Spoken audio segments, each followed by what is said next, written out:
And to say where the line is. You know, fighting is allowed or fighting isn't allowed. If it's allowed, you can't say, oh, they're fighting, they're beating us up, that's cheating. But what's the point in having a big team if you can't go out and push around the small team? I mean, when you have a big team, you give up something in speed and quickness and maneuverability. So you got to beat them the other way. And I ask the question again, what's wrong with the big guys beating up the little guys?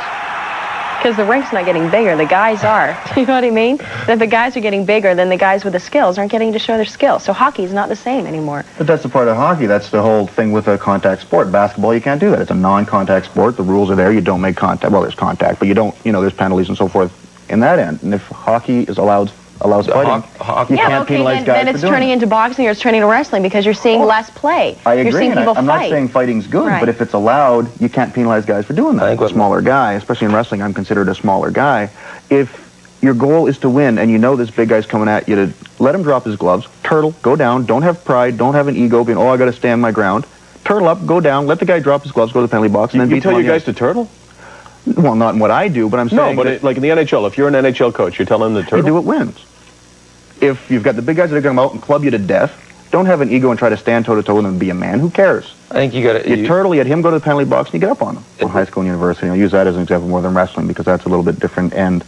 But, you know, I've gone out there, you know, injured, you know, you got a cracked rib, you got a banged up elbow, and you're giving everything you've got. You're just dying, you know, running into walls, trying to dig balls up or anything else. And because I'm not willing to cheat to do it, say I'm not trying, it's ludicrous. You play basketball, you're guarding a guy, he goes by you. You don't grab his shirt and hope the ref doesn't see him? I don't know. You don't? No. That wouldn't be... I couldn't do that. That's not the way I am. Maybe that's why you wanted professional wrestling, yeah, not professional basketball. Because then you can stay within the boundaries. Well, you pointed something out. You said that there are referees in the first block of the show. You said that's what they're there to do. And that's why, if you cross the line in terms of fighting, they're there to penalize you.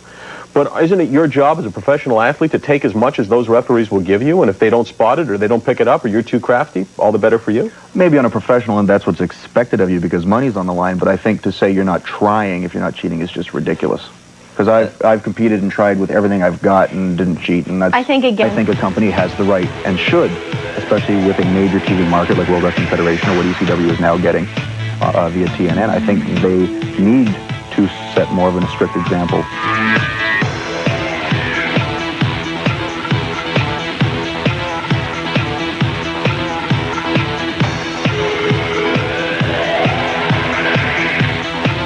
Gambling addiction. John Daly was sober for a long time and didn't gamble for a while. This past week, in a golf magazine, he talked about this.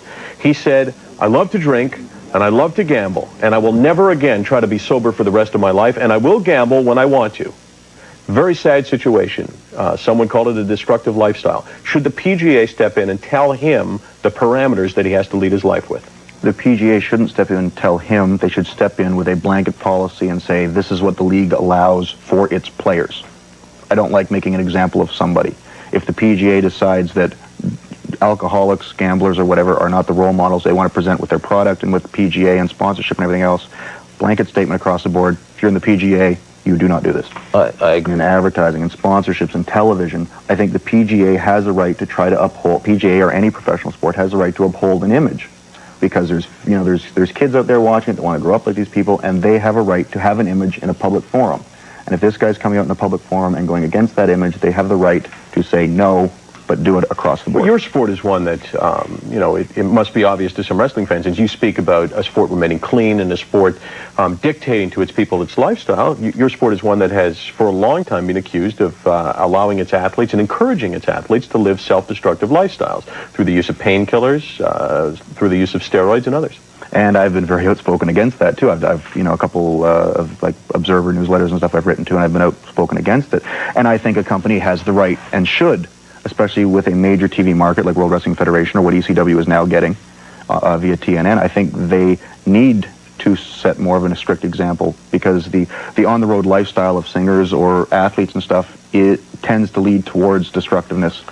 And I think they need to put a blanket policy across it. I think part of the problem is that it's so public that not taking a stand sends a message either way. Because, you know, what we've had in the past, I mean, you look at from politics to sports forever, I mean, we've had every type of abuse possible, and they've always been covered up, especially years and years ago. Not taking a stand is like an endorsement. Well, exactly, but if we say, hey, it's okay, then we're saying, you know, it's okay to do anything, and if we say no, then of course we get the, what was the player with the, his name escapes me right now, who the big controversy had the leg problem. The golfer wanted the cart. You know, with the Casey cart. Martin. Yeah, with Casey on Casey the Martin Nike tour.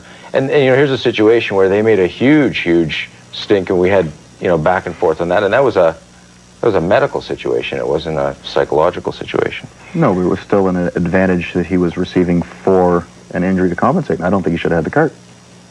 All right, you know what? Let's not talk about that.